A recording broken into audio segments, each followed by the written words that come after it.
दोस्तों नमस्कार, मैं आकाश वर्मा अपने चैनल स्टडी बाय स्काई पर स्वागत करता हूं। अगर आप गरीब घर में पैदा हुए हैं तो मेरे हिसाब से एक ही ऑप्शन है आपको, केवल पढ़ाई, जिससे आप गरीबी को दूर कर सकते हैं और कोई रास्ता दिखता नहीं है। अगर आप सोचो बिजनेस कर लेंगे तो बिजनेस करने के लिए पैसा चाहिए, प्लस बहुत ज़्यादा समय देना होता है। ठीक है, तो आप पढ़ाई करके बहुत कुछ हासिल कर सकते हैं। किसी भी चीज़ को हासिल करने के लिए एक दृढ़ इच्छा, संकल्प की ज़रूरत होती है और समय देने की ज़रूरत होती है। जितना ज़्यादा से ज़्यादा आप समय देंगे, अपने मन को एकाग्र करके आप पढ़ाई करेंगे तो निश्चित है कि जॉब लगेगा। और मैं एनालिसिस किया हूँ कि जॉब लेना बहुत ज़्यादा टफ नहीं है। ठीक है, आप अगर मन लगा करके पढ़ाई करेंगे तो देखेंगे कि आप जितना एक्सपेक्टेशन मेरिट बनेगा ना, उससे ज़्यादा नंबर आप ला पाओगे।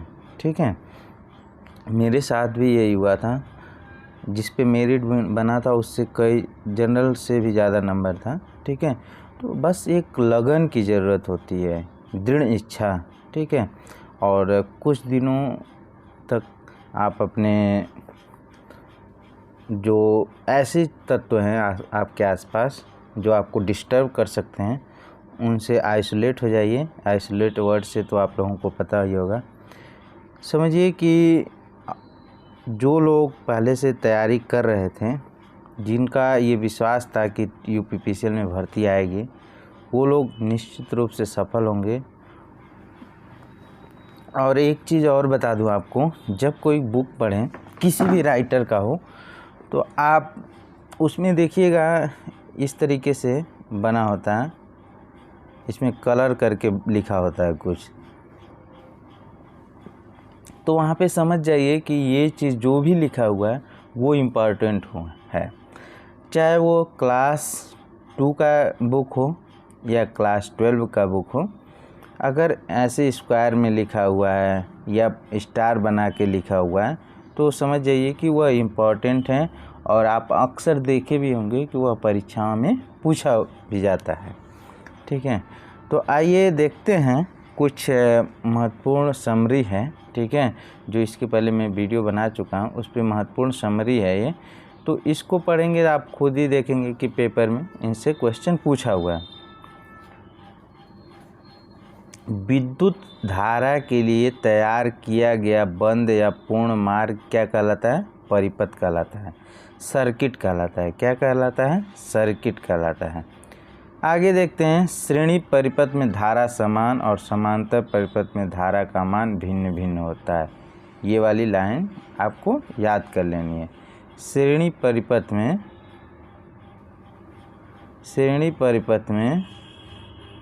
ठीक है, धारा समान होता है और समांतर परिपथ में धारा का मान भिन्न भिन्न हो सकता है। मतलब समांतर अगर परिपथ है तो उसमें करंट का मान अलग अलग हो सकता है। जिस परिपथ में धारा प्रवाहित न हो रही हो, उसका प्रतिरोध अनंत हो, वह खुला परिपथ कहलाता है। ये वाली लाइन याद रखिए। ठीक है, अगर पूछेगा कि खुला परिपथ कब होगा निम्नलिखित में से, तो उसमें इनफाइनाइट का ऑप्शन होगा। ठीक है, इनफाइनाइट ऐसे बनता है या अनंत लिखा होगा। ठीक है, तो वो ऑप्शन सही होगा। यदि किसी परिपथ में फेज तार न्यूट्रल अर्थ तार के साथ संपर्क में आ जाए तो परिपथ का फ्यूज उड़ जाता है, जिस कारण इसमें विद्युत धारा का प्रवाह समाप्त हो जाता है। ऐसा परिपथ लघु परिपथ कहलाता है। ऐसा परिपथ लघु परिपथ कहलाता है। लघु का मतलब ये है, कोई चीज़ यहाँ से जाना था और उसने यहाँ तक पहुँचना था, तो उसने शॉर्ट में अपना रास्ता अपना लिया। ठीक है, ओम के नियम के अनुसार नियत तापमान तथा नियत भौतिक परिस्थितियों में किसी बंद वैद्युतिक डीसी परिपथ में किसी प्रतिरोधक के सिरों पर उत्पन्न होने वाला विभवांतर उस प्रतिरोध में से प्रवाहित होने वाले धारा के अनुक्रमानुपाती होता है। V बराबर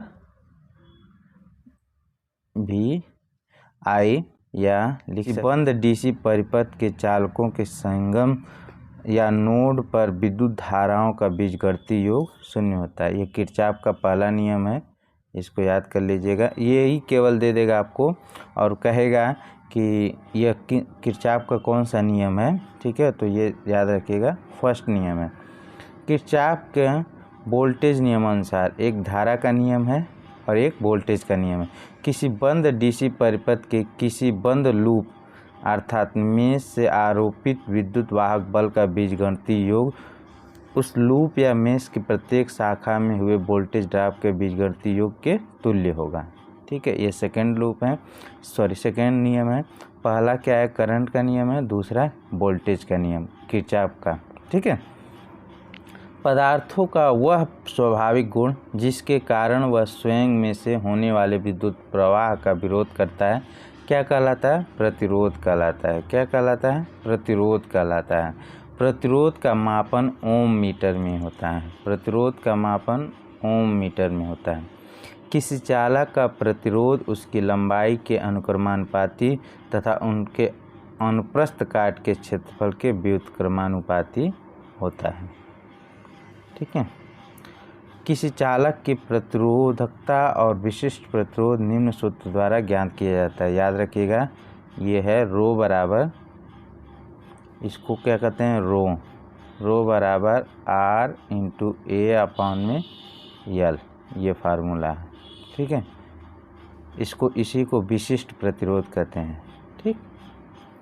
आगे देखिए, प्रतिरोधकता इसी को विशिष्ट प्रतिरोध भी कहते हैं, स्पेसिफिक रेजिस्टेंस, ठीक है। R जो है प्रतिरोध है, A क्षेत्रफल है, L लंबाई है। किसी चालक के तापमान में 1 डिग्री सेल्सियस की वृद्धि होने पर उसके प्रतिरोध में होने वाले परिवर्तन को उस चालक का ताप गुणांक कहते हैं। इसे निम्न सूत्र द्वारा ज्ञात किया जाता है, ठीक है। इसका डेफिनेशन पूछता है ये, ठीक है।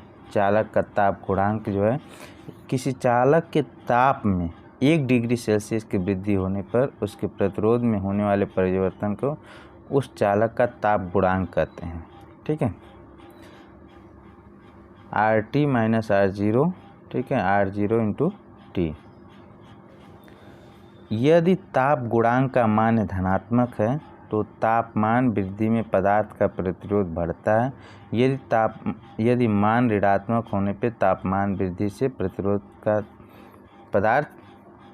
पदार्थ का प्रतिरोध घटता है। ये वाली चीज़ याद रख लीजिएगा, ठीक है। निगेटिव कोफिशिएंट और पॉजिटिव कोफिशिएंट।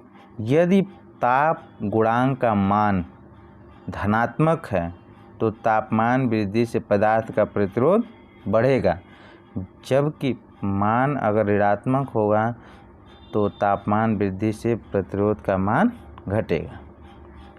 चालकता का मात्रक सीमेन होता है, ये मैं अपने वीडियो में बता चुका हूँ पहले, ठीक है। इसको महो भी कहते हैं, ठीक है।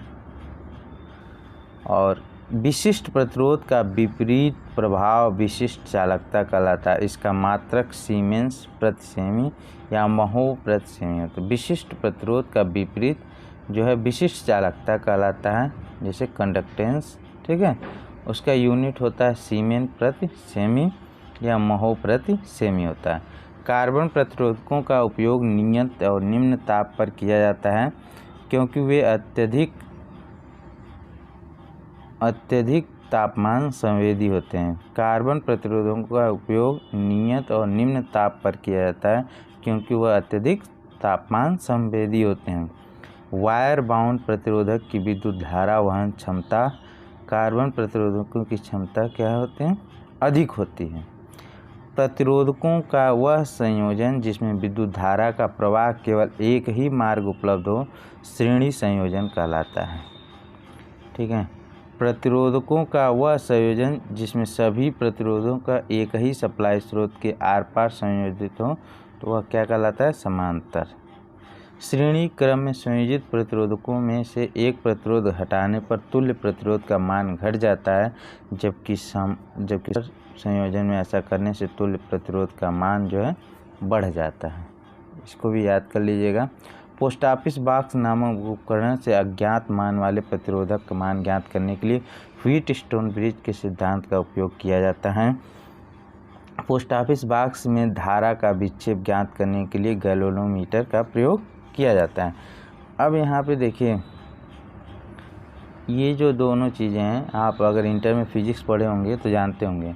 पोस्ट ऑफिस बॉक्स नामक उपकरण से अज्ञात मान वाले प्रतिरोधक का मान ज्ञात करने के लिए व्हीटस्टोन ब्रिज के सिद्धांत का उपयोग किया जाता है।